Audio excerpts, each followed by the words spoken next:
ప్రభునామమునకు స్తోత్రములు. క్రీస్తునందు ప్రియమైన దేవుని బిడ్డలారా, మరొకసారి మనమంతా ఈ రీతిగా కలుసుకోవడానికి ప్రభు మనకు సహాయం చేశారు. అందును బట్టి ఆయనకి స్తోత్రాలు చెబుతూ ఈ సమయంలో ఒక వాక్య భాగాన్ని మనము ధ్యానం చేద్దాం. దావీదు కీర్తన భాగంలో 41వ కీర్తన భాగము 3వ వచనాన్ని మనం చూద్దాం. రోగశయ్య మీద యెహోవా వారిని ఆదరించును, రోగము కలగగా నీవే వారిని స్వస్థపరచుదువు.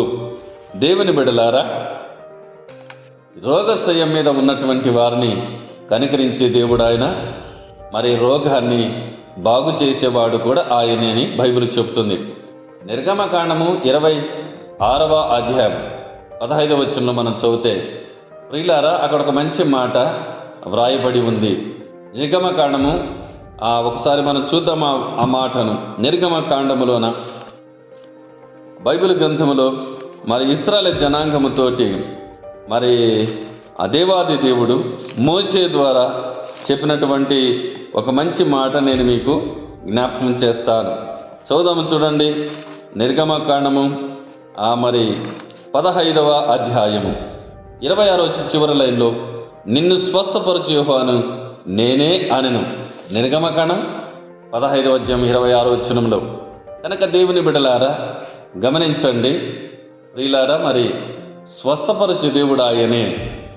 రోగశయ్య మీద పడినటువంటి వ్యక్తులను యేసు ప్రభు వారి లోకములో ఉన్నప్పుడు ఎంతమందిని బాగు చేయలేదు? పక్షవాయు కలిగినటువంటి వారిని యేసు ప్రభు వారి దగ్గరికి తీసుకొని వచ్చినప్పుడు, నీ పాపములు క్షమించబడ్డాయి, నువ్వు లేచి నడుము అన్నప్పుడు వెంటనే లేచి నడుచున్నట్లుగా మనం చూస్తాం.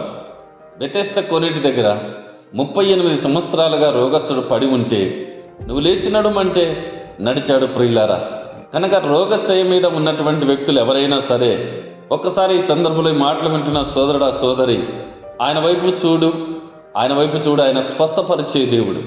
కనుక నీ రోగాన్ని తీసేస్తాడు ఆయన.